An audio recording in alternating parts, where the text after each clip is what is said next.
The United States cannot win a conventional war against Iran. Key Iranian assets, its nuclear program, missile defense capabilities, all of them are deep underground. Iran has well over 300 underground drone and missile bases. If the United States carries out attacks on Iran, that would be the end of oil and gas exports. That would mean a global economic meltdown worse than 1929.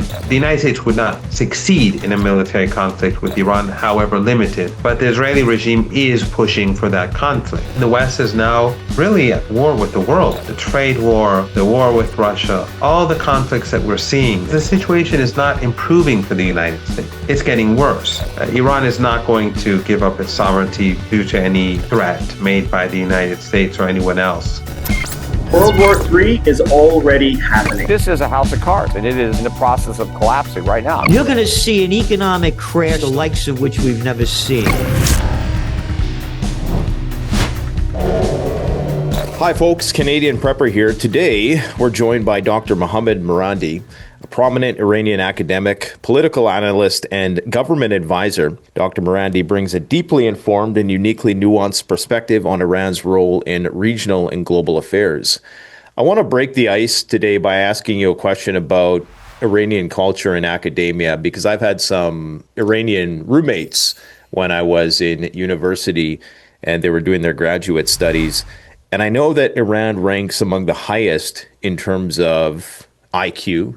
And I also know that they make one of the highest contributions of scientific research papers globally. Even in the environment of sanctions and the immiserating circumstances that have been imposed on Iran by the outside world, what is the secret to Iranian academic prowess? Being an ancient civilization and a culture that has a great deal of respect for education, I think that all of these combined contributes to a large number of Iranians who do perform well, even though we are in an age where the internet prevails and there's no longer a sort of center where people rally around like in the past. No one watches the same sort of TV programs as their classmates did 30, 40 years ago. You'd go to school the next day and many of your classmates saw what you saw the night before. Now the world is much more fragmented. Communities are much more fragmented. But still in Iran, there's a strong amount of respect for professors, for teachers. So when a teacher enters the classroom, students stand up, whether on campus or at school.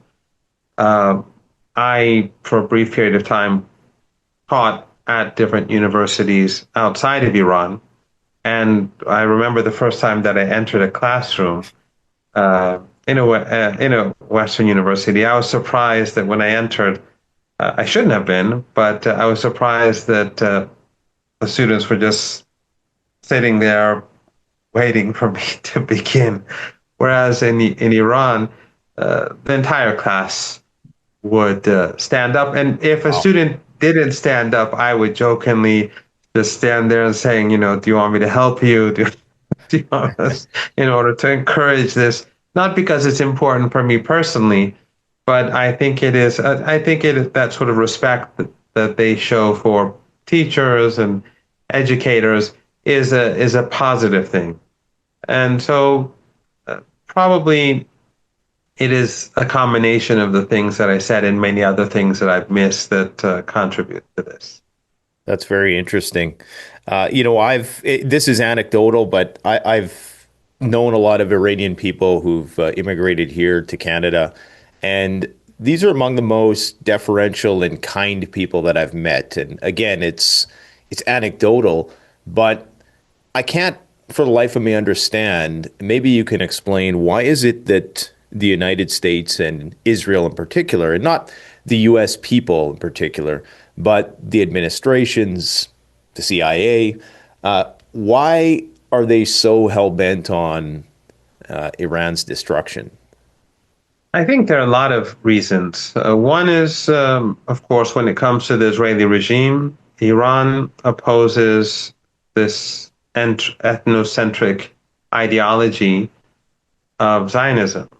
And Iran believes that the colonization of Palestine and the apartheid nature of the regime and the hierarchical view of humanity that is expressed by Zionists is for Iran is completely unacceptable. In fact, during the revolution, there were three foreign policy issues that the revolutionaries were very concerned about and that they would express, the leader of the revolution. These three issues were key. One was that the decisions that have to do with the country have to be made inside Iran, inside the country itself. And under the Shah, Iran was a client regime. It was to a large degree what Turkey or Saudi Arabia or Egypt are today, or many other countries across the world. Although I'm sure that some would disagree about the nature of the government in Turkey or Saudi Arabia or Egypt, but I think it's pretty clear when the United States wants something to happen, it's carried out by such countries in different ways. The second is that Iran must break off ties with apartheid South Africa and the Israeli regime, and that it must support the resistance in South Africa and in Palestine. And so immediately the government broke off ties after the revolution, they broke off ties with apartheid South Africa. They halted the sale of oil. Roughly 90% of the oil that South Africa used came from Iran under the Shah. And so Iran cut off ties, stopped the oil trade, and began to support the revolutionary groups, such as the militant wing of the ANC, among others. And in Palestine, Iran cut off ties with the Israeli regime and used what was basically their embassy in Tehran as the Palestinian embassy. Also, there were other issues too. During the Vietnam War, Iran provided the United States with its jets that it had purchased from the United States to use in Vietnam. So that's the sort of client regime Iran was under the Shah. At the time of the revolution, most Iranians did not have an education. Most girls did not go to school. And after the revolution, there was a shift, a total shift away from previous policies, and there was a focus on universal education, universal health care, and so on. But in any case, these foreign policy issues were unacceptable to the United States, obviously for Israel, totally unacceptable too. But I think one other thing was the embassy takeover. That was, I think, a key factor. At the time when the Iranian students took over the embassy, the United States had just given refuge to the Shah. And the Shah had killed large numbers of young Iranians and Iranians from all walks of life on the streets of Tehran and other major cities as they were protesting. And many thousands of people died. And also many thousands of people died under torture because of the Savak, the secret police that the CIA helped create, or they basically created. And so when they gave refuge to the Shah, that people were outraged, and they took over the embassy, but also they were fearful not just of the fact, they were not just angry that the United States gave refuge to a mass murderer, but they were fearful that the United States was giving him refuge so that they could carry out another coup.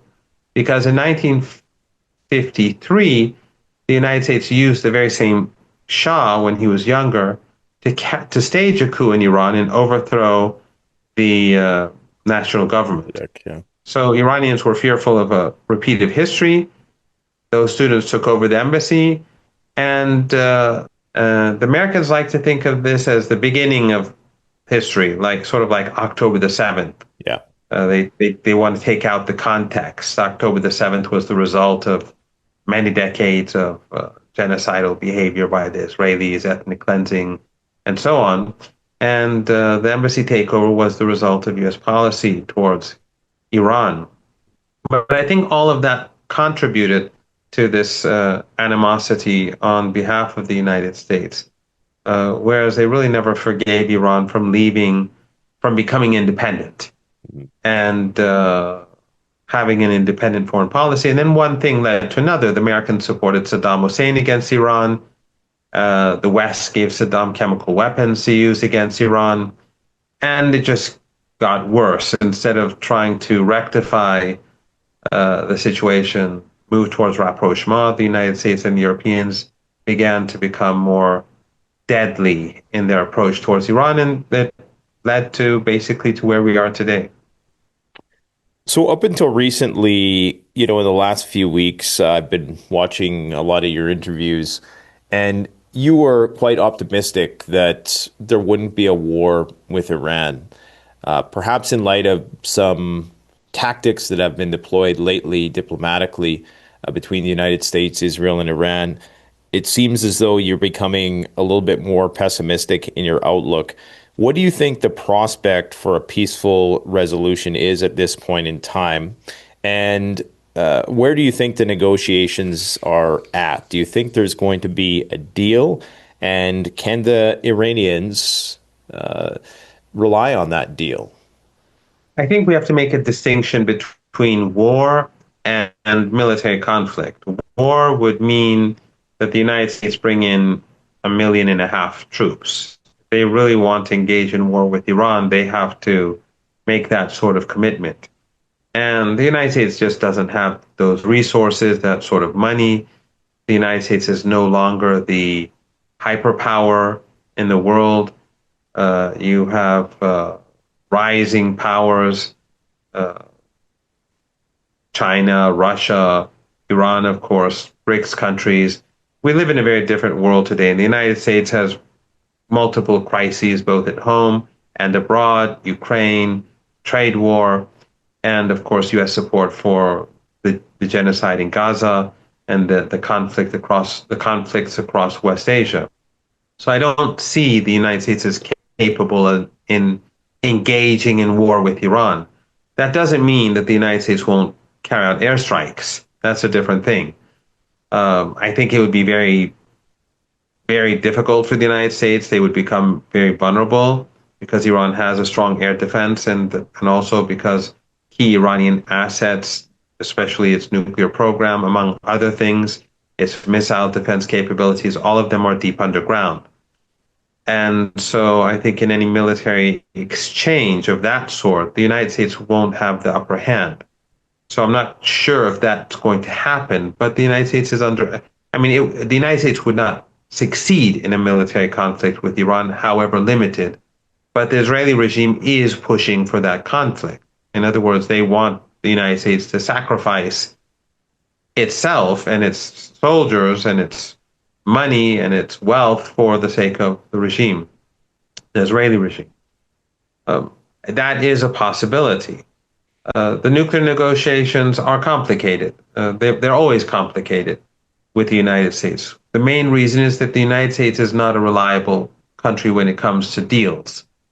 This is something that I think even Canadians that have always had a good relationship are beginning to understand. NAFTA was an agreement. It was then suddenly said by Trump that it was a horrible deal, and then you had to revise the agreement. Trump subsequently said it was a great deal, but then when he came back to power, he said, well, we want just Canada, the whole thing, for ourselves. So this is the sort of, now Trump is an extreme example, but this is how the United States behaves, especially towards countries that it does not consider to be friends. So with regards to Iran, the United States has had many agreements, and it has every single time violated its agreements with Iran. So one thing is getting to an agreement, and that is going to be difficult always with Americans. And in the case of Trump, it's exceptionally difficult because Trump is constantly shifting his position.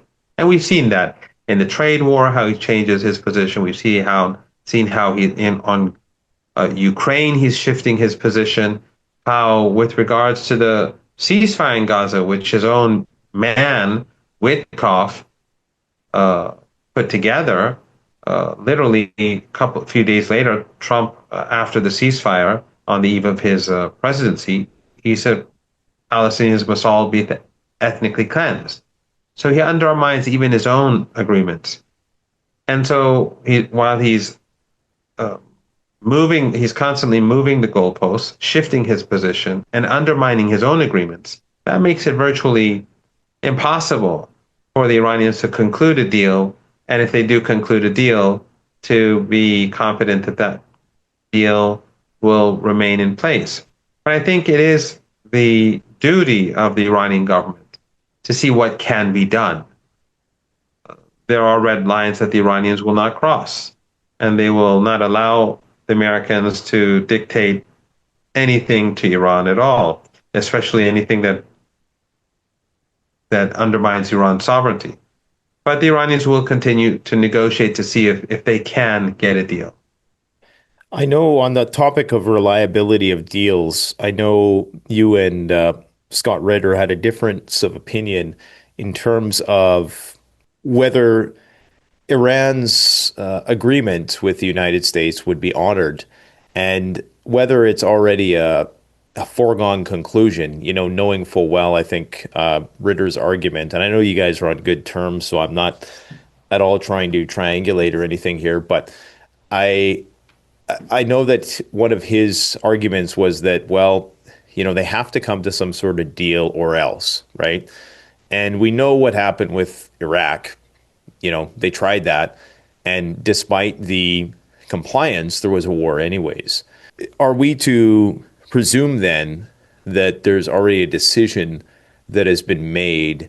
Is there a futility here, or is there a sense, that you're hearing in with respect to the people that that this is kind of inevitable, that there's going to be some military action at some point? I think I should be careful, but I would say that Scott was saying something different, and that is that Scott was acknowledging, as I recall, that the United States cannot win a conventional war against Iran. What Scott was saying is that the United States would use nuclear weapons. My argument is that the United States, I too agree that the United States cannot win a conventional war against Iran. Iran is not Iraq. Iran is not Vietnam. Iran is Iraq, Turkey, Vietnam, Egypt, all of these combined. Iran is a very powerful force, and it's located in a place which is very sensitive. Any war would destroy the oil and gas facilities in the Persian Gulf region and bring an end to these tiny family dictatorships and create a catastrophe for the globe, an economic catastrophe. And Iran's missile and defense capability is second to none in the region. So I think that Scott and I agree on the issue of a conventional war. My argument is that, if we're going to talk about nuclear weapons, then we might as well say, well, we should all give up the world to the Americans because they may use nuclear weapons in North Africa and Latin America, subcontinent, and East, they can use them anywhere. So everyone has to basically submit to the United States. And I think that's not something that Iran is willing to do. And using a nuclear weapon would have huge consequences for anyone in today's world. I think it would be a game changer in many different ways, which it's all speculation at this stage. But Iran is not going to give up its sovereignty due to any threat made by the United States or anyone else of that sort of nature. So I don't believe the United States can win a war against Iran, and I don't think the United States will carry out a war against Iran.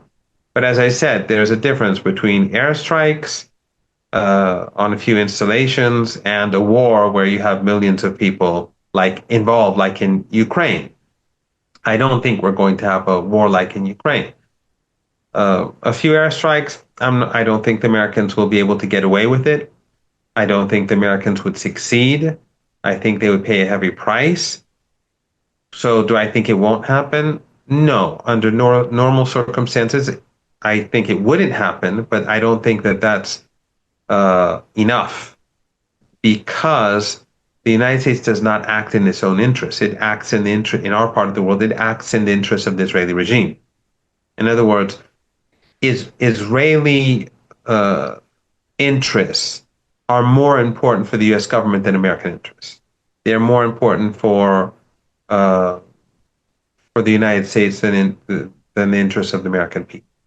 Most of the elites in the United States, when it comes to West Asia and North Africa, they prioritize what the needs of the Israeli regime are over their own needs. And that's why I believe that the Israeli regime is a burden to the United States. It's a handicap. It is detrimental to the interests of the United States, but that is how it is so far. The world is changing, of course, and public opinion, even in the West, which is the most propagandized part of the world, public opinion is changing, and people are becoming hostile towards Israel almost everywhere. I've seen that personally here in Venezuela. I've seen that in China. I've seen that in Russia. I've seen that everywhere that I've traveled, and from what I've heard and from what I've seen online, the mood is changing in the West as well. So what that means for the future, that remains to be seen. But in any case, the United States, it's not in its interest to have even a limited conflict with Iran. But again, the Israeli regime, what it demands is different from what the demands of ordinary Americans is. Yeah, I mean, a lot of people think that if the United States did commit to military action in whatever capacity in Iran, especially if it was nuclear weapons, which they've conveniently restructured their nuclear policy about a year and a half ago to be aligned with a situation like this, in that they can, there's some sort of stipulation in there now that they can use nuclear weapons against non-nuclear states. And there's been a few other legislations that have kind of been set up a few years ago to kind of prepare for this eventuality. One of my concerns, knowing, initially with the Gaza situation, there was this global outcry, and we've seen protests on a scale never before seen in history. And now it appears that for the most part, at least in the influential realms of society, there's a lot of apathy surrounding it. And it's almost like we've been desensitized to it. And it continues to be perpetrated to this day. I mean, I'm seeing some of the most dystopian scenes coming out of the Gaza Strip. And this is in 4K, streamed live, from a million different angles. And yet the world marches on. And so I guess my question is, would international condemnation of the United States and Israel taking offensive action, would that be preventative enough, or would that discourage the Americans? And when I say Americans, of course, I'm referring to the military-industrial complex. I want to make that clear just so I don't alienate my American viewers. Do you think that there would be an outcry, or are we in just a whole new realm of, anything goes? I think that one thing that has always been important for the United States in the West is branding. And brand America has always been very important. And especially for someone like Trump, it should be exceptionally important because he's a business person. The United States in the West, until recently, it always pretended that it was more democratic, free, more supportive of human rights, that they were morally superior than the rest of the world. And of course, for many of us, that has always been questionable. I never believed that to be the case. I never believed the United States to be democratic or the West to be democratic, to be very blunt.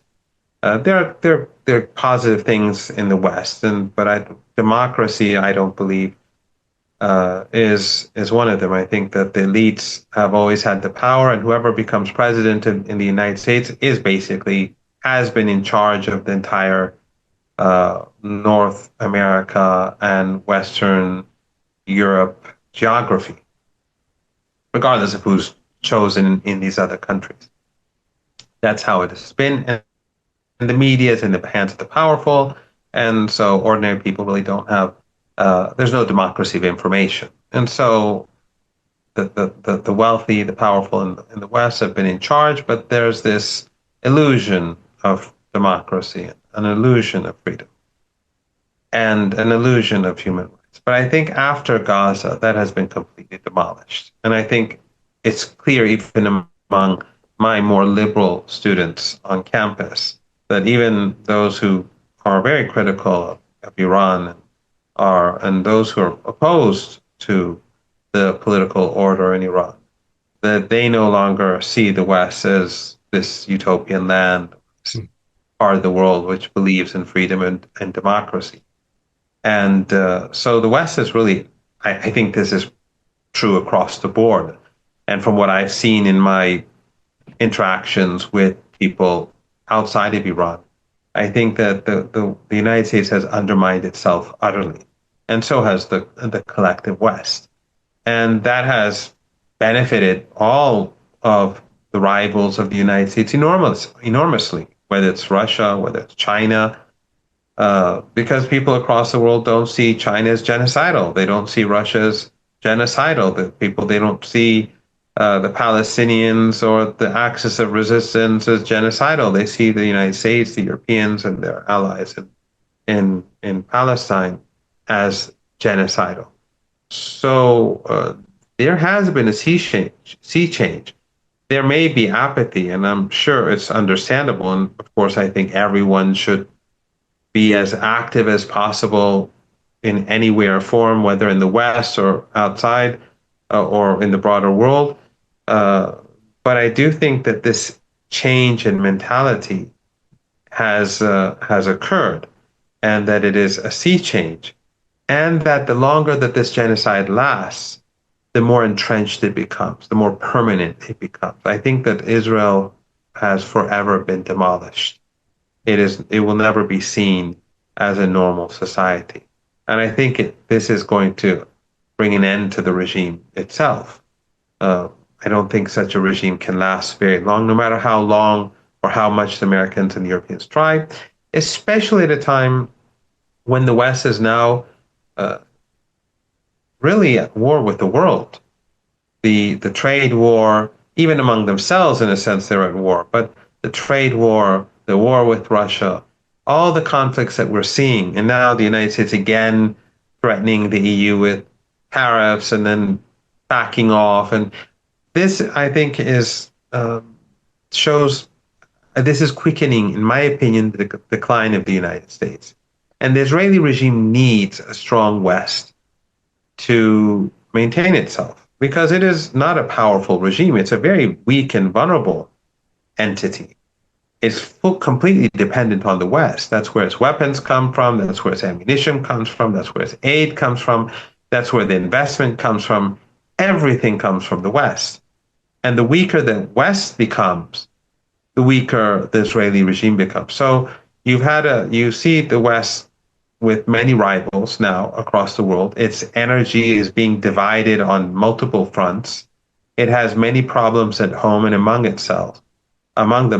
Its image has been wrecked. And the Israeli regime's image it has no image. It's seen as a sort of Nazi Germany that's carrying out genocide on live in front of a global audience. So I do see this as not a situation. I see this as a continued downward movement, both for the West, the collective West, and I mean the elites, because again, I too don't want to alienate your American audience.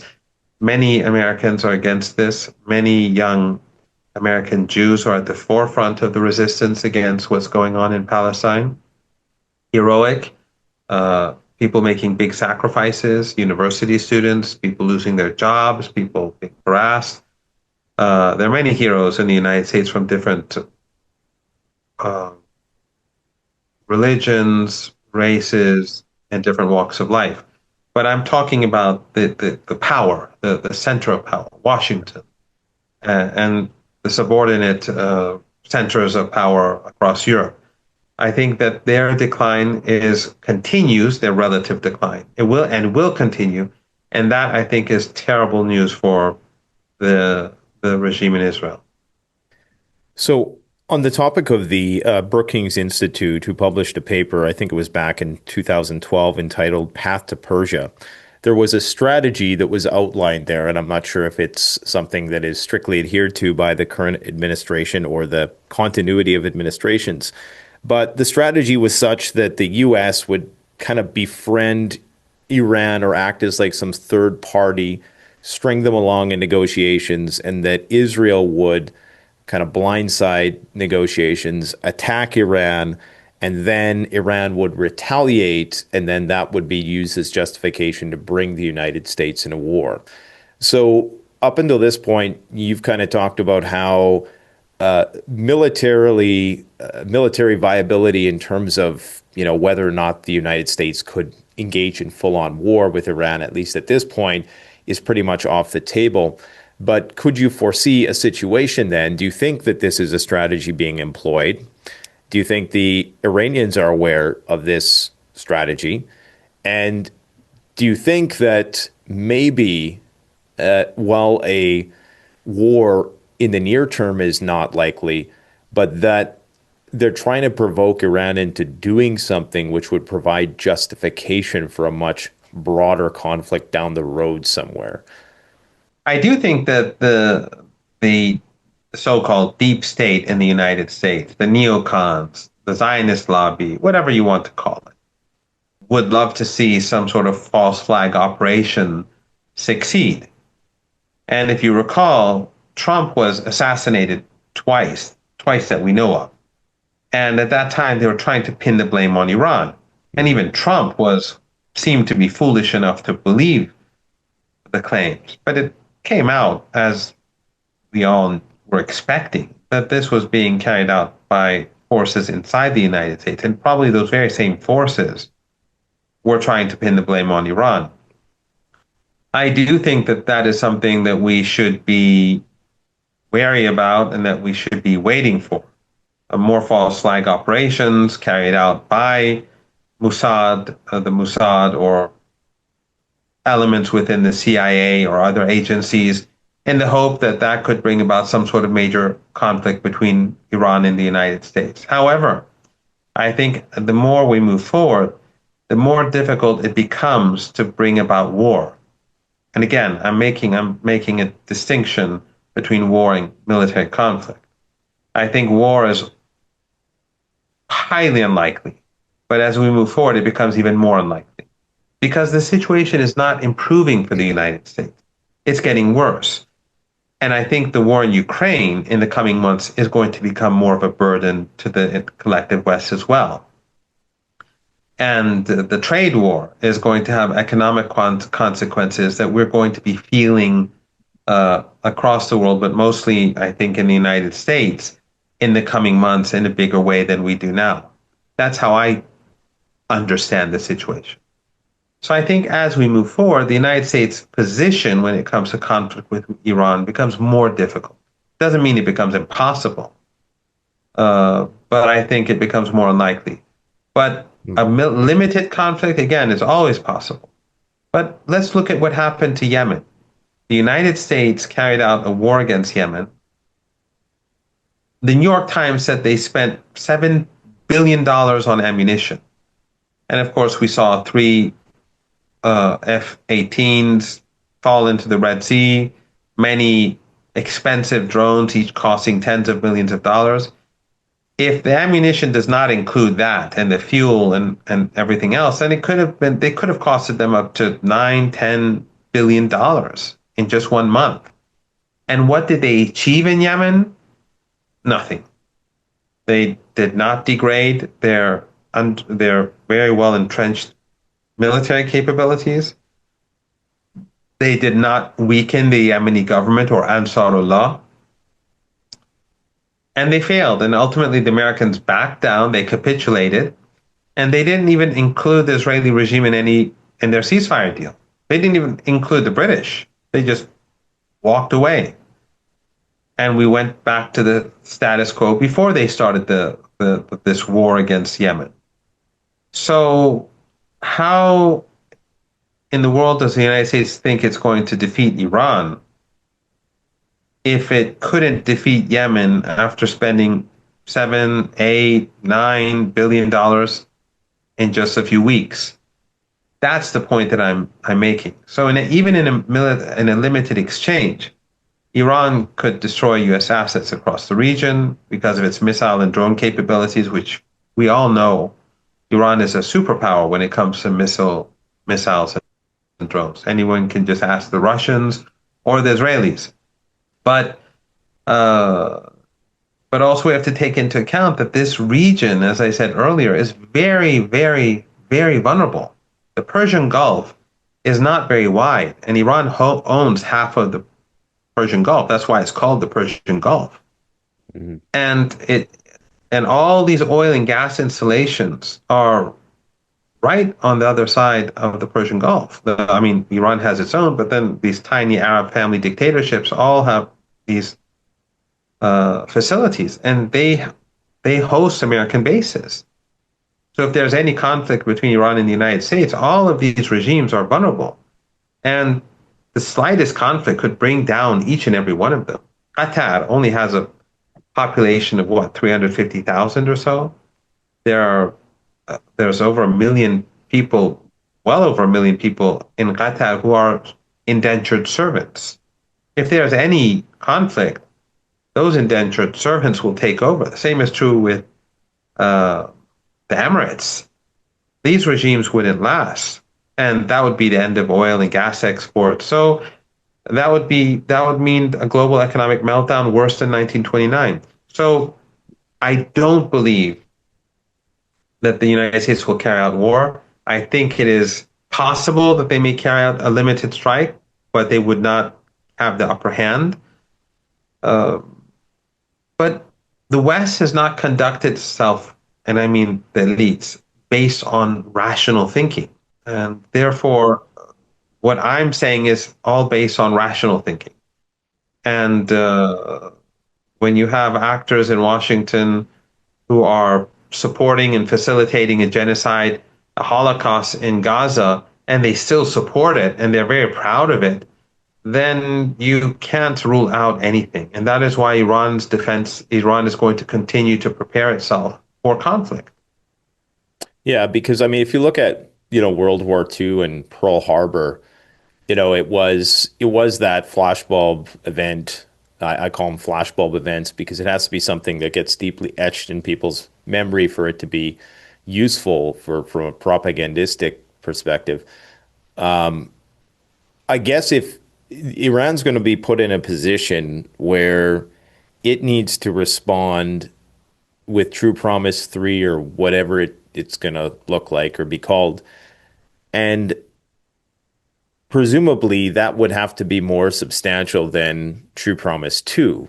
True Promise 1 was kind of just this display, like saying, hey, we're firing at missiles at Israel. We don't really intend to do any damage. True Promise 2 was, okay, we can get these missiles on target if we want, and we can get them past your air defense. True Promise 3, I presume, would have to be another rung up the escalation ladder. And I guess my concern would be that they're going to be put in a position where they have to respond militarily to these strikes, these theoretical strikes at Iran or Israel or the U.S. They'll probably get Israel to do it because then there's plausible deniability. And then that is going to be what is used as justification. Because what you're talking about is kind of like how Israel has their Samson option. Iran's Samson option seems to be just inflicting widespread, economic chaos, attacking U.S. military bases, critical infrastructural projects of all the vassal states in the region, who Iran doesn't have isn't, on peaceful terms with. Is that the Samson option? And aren't you at all concerned that in the long run, sure, in the short term, the U.S. is not ready to fight a major war, but they're looking for some kind of trigger event to mobilize. And maybe, that is what is going to lead to the expansion of military presence in the region. Because if Iran does start attacking U.S. military bases, then that's kind of the casus belli they're probably looking for, don't you think? Well, a number of things. One is that Iran is very different from the Israeli regime. The Israeli regime, the formula that you are alluding to basically means destroy everyone. That's not a part of Iran's strategy. Iran wants to have very good relations with the entire region, but if the United States carries out attacks on Iran and those who host the United States are implicated in any way or form, then they are a part of the aggression. Then they are waging war against Iran. And therefore, they would have to bear the consequences. And Iran's capabilities are huge. Iran has well over 300 underground bases, drone and missile bases, and probably, in the millions now of drones and missiles, long range, medium range, short range. And we saw Iran in True Promise 2 fire almost 200 missiles, and they almost all got through. Yeah.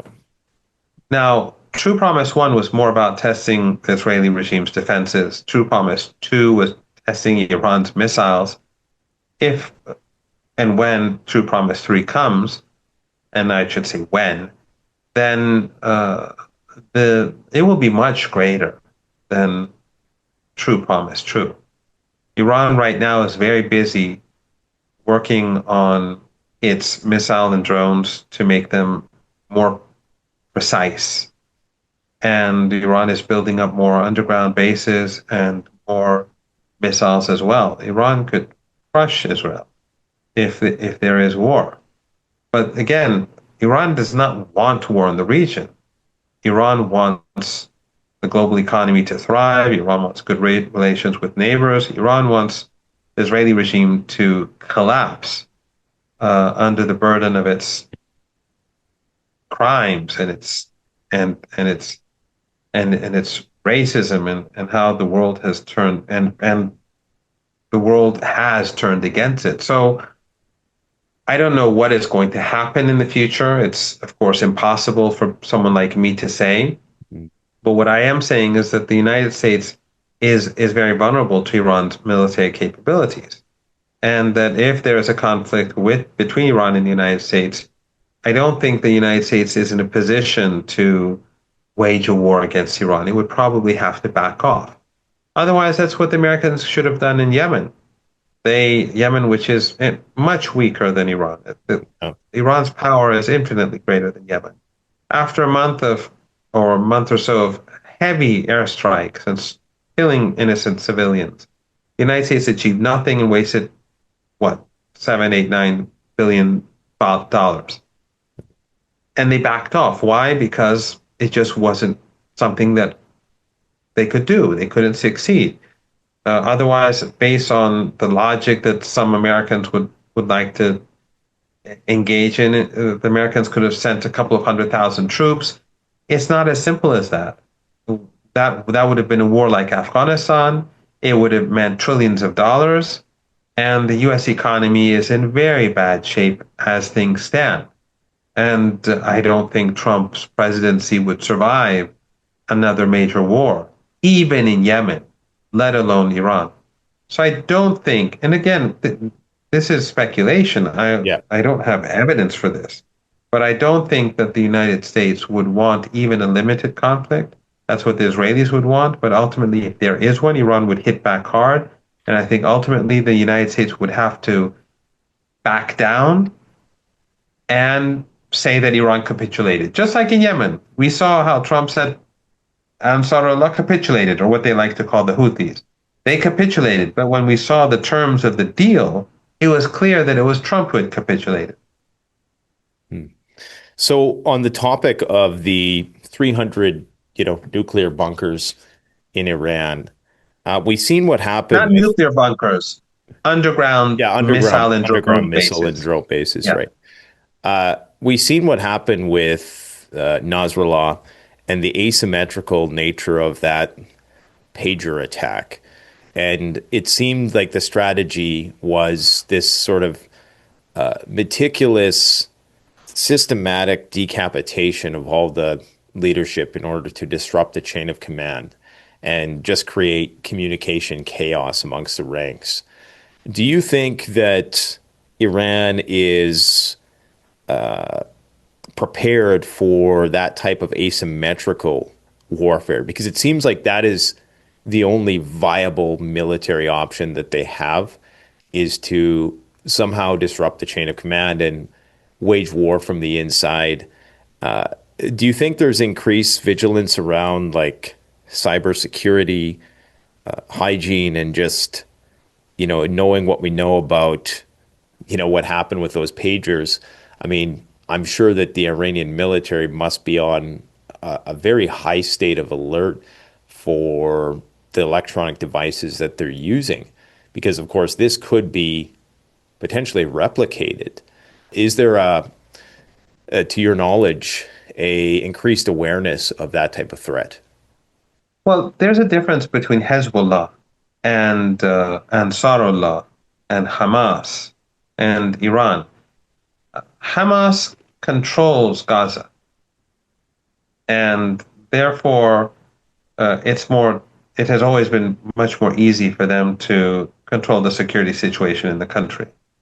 Ansarullah controls the most important areas of Yemen. They control the capital, and so security is much easier for them. Iran, of course, is a powerful country with sovereignty, and it has a huge amount of control over what goes on inside the country. Hezbollah always had this disadvantage in that it was active and continues to be active. And by the way, it's very popular. Hezbollah won all the local elections that it contested in Lebanon over the past few weeks. Stunning victory for Hezbollah and its allies. And that shows that this war did not diminish its influence across Lebanon. But Hezbollah is in a country where there are 40 Western embassies, all of them conspiring against the resistance, all of them in bed with the Israeli regime. And the West has tons of NGOs in Lebanon that spend huge amounts of money. And they have their own allies in Lebanon that have been working with them as militias for decades. When the Israeli regime in 1982, before Hezbollah was created, invaded Lebanon and took the capital, their allies, such as the Lebanese forces, among others, they worked alongside the Israelis to carry out massacres, huge massacres, like the Sabra Shatila massacre, where they killed 4,000 people in 36 hours, women and children. These are the allies of the West. So Lebanon, it's not as if Hezbollah had control over the security of Lebanon, over intelligence. Right. They were dominant in some neighborhoods and some towns and some villages, but their enemy was always much more powerful when it came to intelligence gathering and so on, because it was the collective West and the Israeli regime and Turkey, Saudi Arabia, Qatar, all of them are in bed with the United States. They are allies of the United States. None of them, we've seen in this 20 months of genocide in Gaza, none of them have really done anything for the people of Palestine. Turkey continues to transport oil to the Israeli regime from Baku. cheap oil. It continues to do trade. Uh, it's amazing how far Erdogan goes in his relationship with the Israelis, and the same is true with other countries in the region as well. So Hezbollah in Lebanon uh, was always very much alone. And I think that that makes it very different and much more difficult for it to have security for itself and for its members and for its community and for the resistance. That makes perfect sense. On the topic of the broader geopolitical sphere, looking at Russia and China, do you think there's a reason why Russia and China have not been more overt in their support for Iran? I know that Iran and Russia have a strategic partnership, but why is it that they've fallen short of offering more direct military support, especially China, who, gets a lot of oil from Iran? Why is it, like, to me, to just cut to the chase, it seems like they could resolve this issue immediately by saying, we're going to extend our nuclear umbrella to Iran. And what could the West do in that situation? Why do you think this hasn't been done? And what is the level of support there? And if there was a conflict that broke out, what would China and Russia's response be?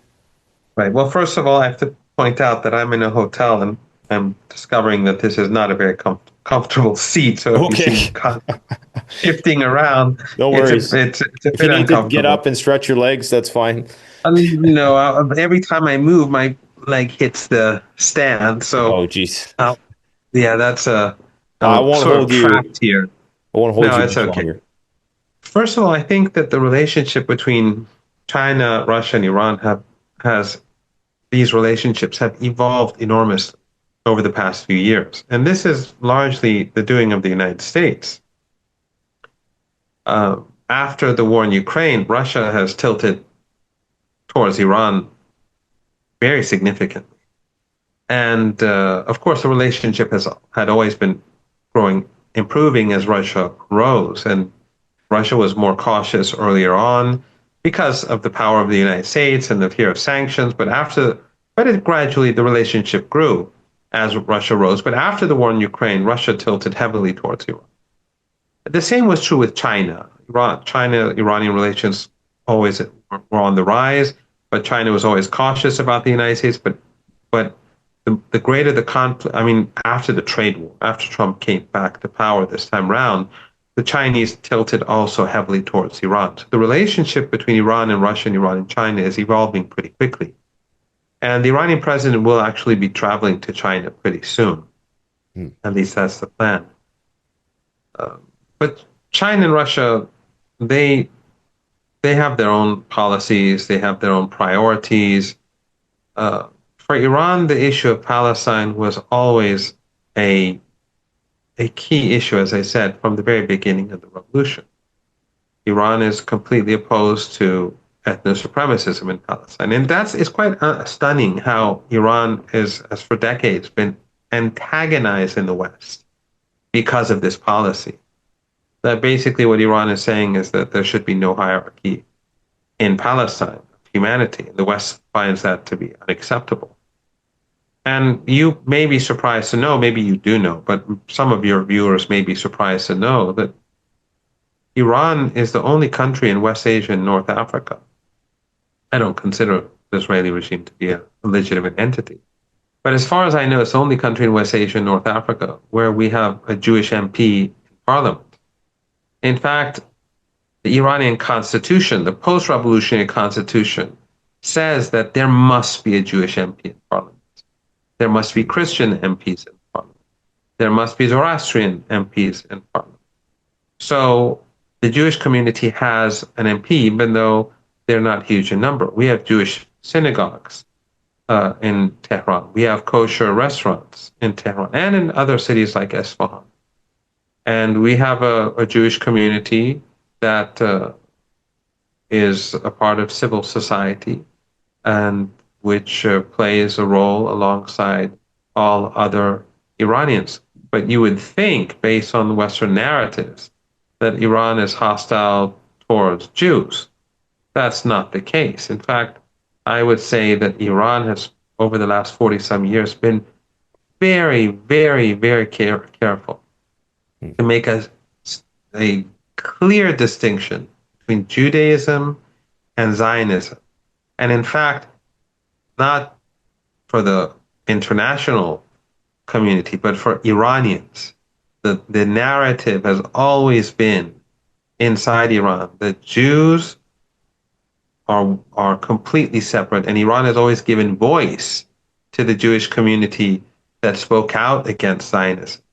So you have synagogues in Tehran, they have no protection. They don't need protection. Jews in Iran go to their synagogues, they go to work, they go to kosher restaurants.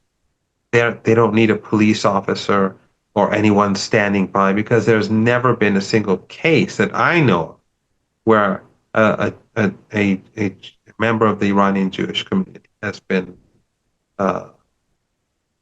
attacked or intimidated. Not that I've ever. Interesting. In terms of the unity in Iran, they're having some currency-related issues, some inflationary issues as a result of sanctions. Despite all of that, though, I think they're still, they likely probably would be in the G20. Even under sanctions, I think they were in the G20, like on paper anyways, in terms of gross domestic product. But is it taking its toll, these immiserating circumstances, and is there fracturing from within? Is there a potential for societal upheaval? And we know that this has been attempted in the past as a way to try to undermine the current regime there. Do you think it's possible that there could be some internal socio-political turmoil that is attempted once again to try to destabilize the country from the inside out if there are no viable military options? Well, I wouldn't call it a regime. Iran has a stable state. It has a legitimate state. Polls always indicate that a very strong majority of Iranians accept and support the state as a whole.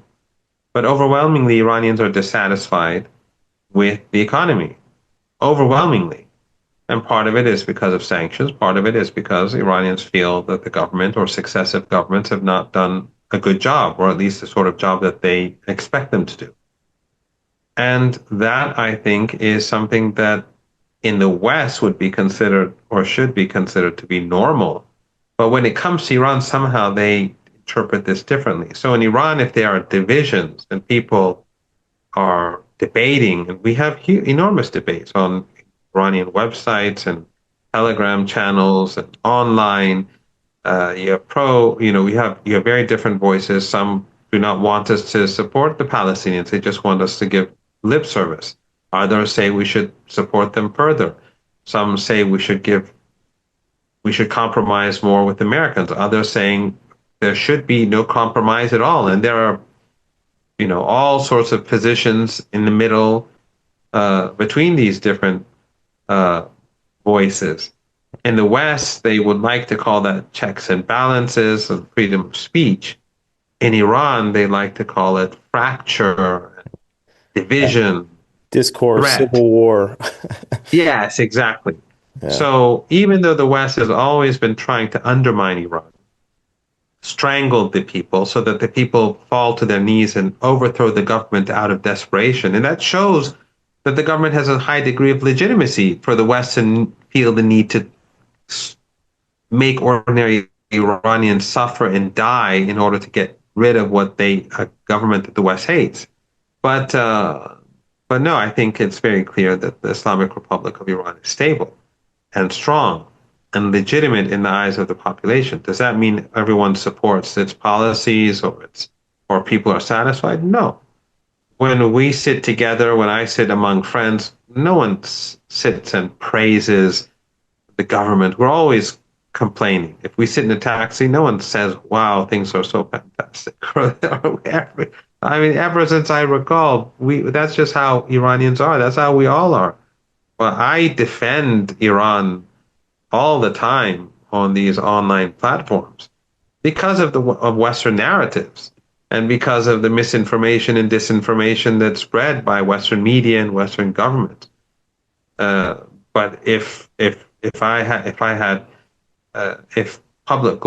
Western public opinion was not so it was not fed so much disinformation, and I had time to explain the positives and negatives about Iran. There are many things I could say about Iran that are problematic or that I dislike, or policies that are awful or misguided or need correction or whatever.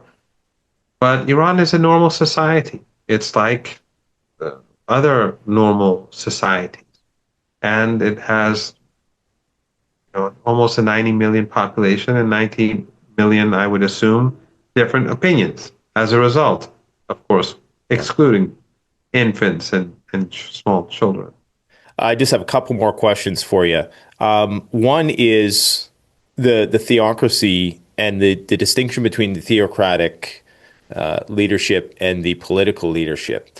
What happens if there's, I mean, I guess, is there a threat to the established theocracy there? And what happens if, say, the Ayatollah passes on? Who assumes power at that point? And is that something that likely would be capitalized on by the West to try to create disruption? Because they're starting to put the Shah's, I think it's the Shah's son, they're starting to roll him out in front of people now and get people familiar.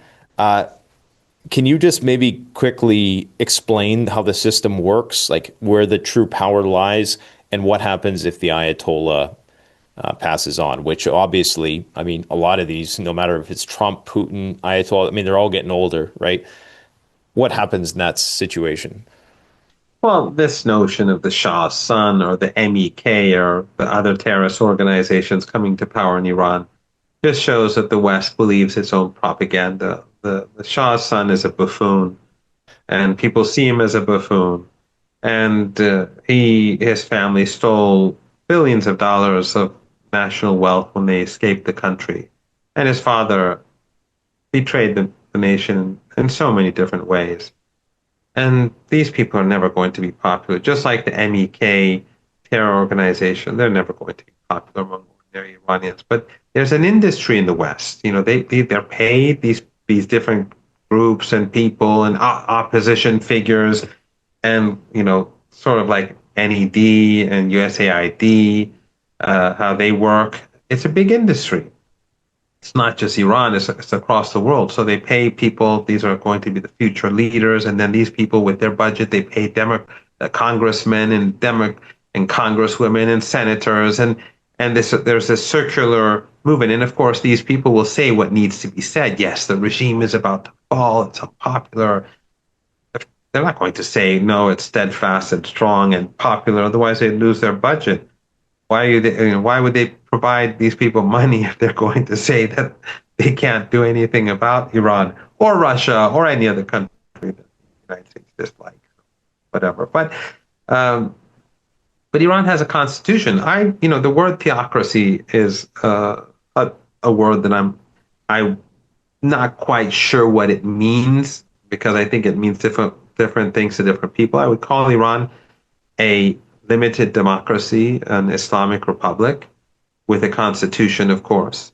And I think there is no such thing as an unlimited democracy anyway. But the framework is, of course, the constitution, which is highly influenced by Islam, Iran's interpretation of Islam, which, by the way, is very different from the Western supported Islam. The West supported ISIS and Al-Qaeda and Wahhabism and Salafism, and they supported the Taliban too when it rose to power in Afghanistan. But they never supported Iran. Iran, where during my 23 years almost now that I've been a professor at the University of Tehran, 18 or 19 of those years the head of my faculty has always been one woman or another. So, so in this constitution, the leader is chosen by a body of experts, which is chosen by the public. So it's indirectly chosen by the public, and there are certain qualities that he has to have. He has to be a religious scholar who's knowledgeable about politics and the world and so on and so forth. Anyone can look up the Constitution. When Imam Khomeini, who founded the revolution, passed away, his successor, the current leader, was chosen the following day. So that council of experts, which is in the Constitution, will when the day comes when the leader passes away, a new leader will be chosen immediately. So there's no problem with the Constitution. Just like in the United States, if the president dies, there's a process within the U.S. Constitution which brings to power a new president. In the case of the United States, it would be the vice president, and so on and so forth. So for Iran, the country is not dependent on individuals. It has a constitution, it has civil society, and it has a very long heritage. So I don't see any problem with Iran in the years to come. Actually, when Imam Khomeini was the leader during the first decade of the revolution, he was the person who was the father of the revolution. The Western media was saying when he dies, there'll be civil war and there'll be unrest and there'll be civil strife. The new leader came to power. There was continuity, and that was it. Now, the Constitution, we have a president who's elected directly. We have parliament, which is elected directly. We have local councils, which are elected directly. And then those local councils, they elect mayors and so on. And the parliament, they vote for the president's cabinet, and the leader, he in accordance with the Constitution, they all have a relationship with one another. There are many in the West, they would call them checks and balances. But again, when it comes to Iran, it's the supreme leader, it's a dictatorship, and it's awful and everything. That's how the narrative works. But the interesting thing is that when there's a new president, they'll say, "Well, this president, he's I don't know, he's close to the leader. This president he has sharp differences with the leader." Well, whether that's right or wrong, then that undermines the notion that Iran is a dictatorship. Or when they say that, they're all, the narrative on Iran is always deeply inconsistent and self-contradictory. I always give this example that they say Iran is corrupt, is falling apart. The regime, as they like to call it, is very unpopular. And it's incompetent, and it's fallen, and so on. But at the same time, literally, sometimes in the same sentence, they would say that Iran is a rising threat. It's a threat to the region. It's a threat to the world. I mean, if Iran is a threat, if Iran is falling apart, if it's so incompetent, if it's so unpopular, then how in the world is it going to be this rising threat? It's the same thing with Russia. It's like they're weak and they're strong at the same time. Yeah, like the Russians are losing the war. The army is falling apart, but they want to invade all of Europe. Well, come on. If they're losing the war against Ukraine, then how in the world are they going to ever contemplate invading Europe? It's that sort of thing. Yeah. Okay, one last question for you, because I know you have to go. Sure. What do you think is the level of, is there like a culture of preparedness? I'm, a preparedness channel. And I presume, I've always said that, if anybody's ready for World War III, it's the Iranians, with all of these, massive underground complexes that are, I think, in a league of their own globally. We don't know what the Chinese and the Russians have, but is there a culture of preparedness on an individual level and a government level? Like, is Iran ready to endure the disruptions that would be brought with a widespread military campaign. Yes, I think to a degree that's true, but life in Iran is very ordinary. Iranians go to school, they go to university, they go to their shops, they go to their factories, they go to government. If they're government employees, they go to office in the morning, they get stuck in traffic, Yeah. have inflation. You have all the things that you have in any other society. But yes, the military is prepared because Iran has always been threatened by the United States. Not that Iran wants war. No one in Iran wants. But the Iranians spend less on their military than any other country in West Asia. We have the smallest budget, percentage-wise, for the military than any other country in the region. But Iran spends it wisely. It doesn't buy all these weapons that are useless and very expensive. Right. And most of the industry, almost all of it's now indigenous, the military industry. And it spends wisely. But it has prepared itself because Iran has always been threatened by the United States.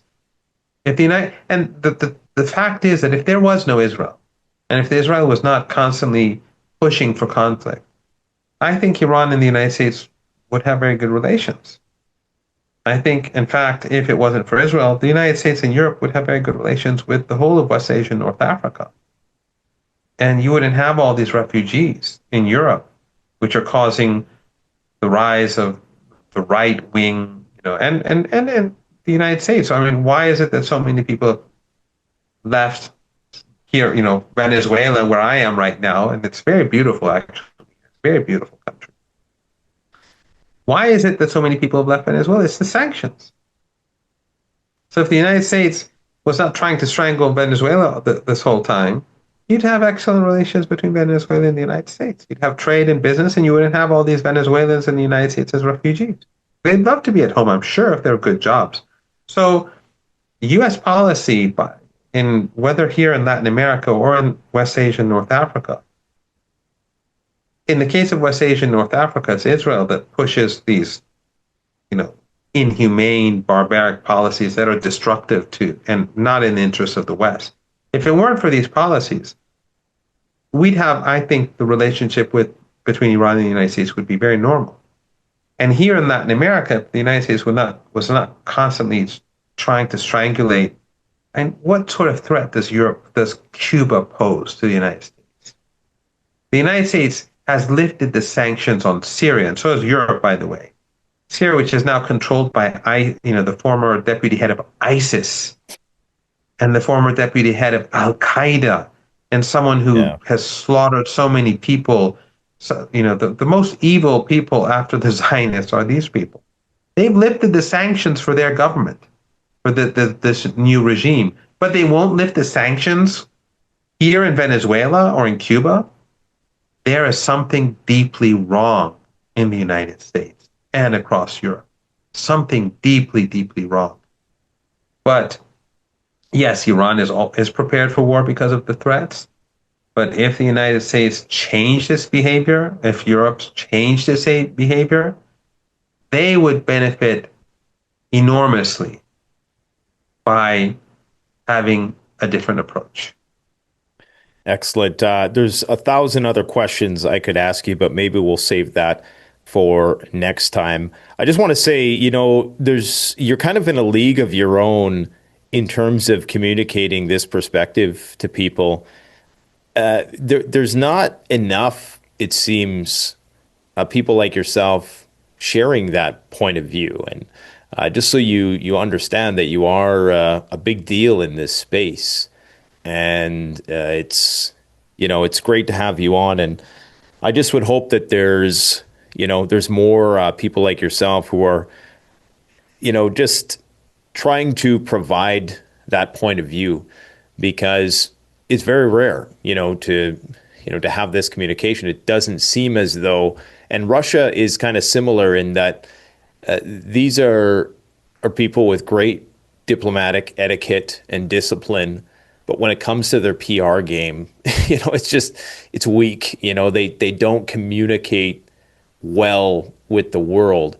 And so I want to commend you on your on your ability to do that. Where can people find more information about what you do? And is there a place where they can follow you, or I know you do a lot of interviews. Well, just one thing that I should clarify.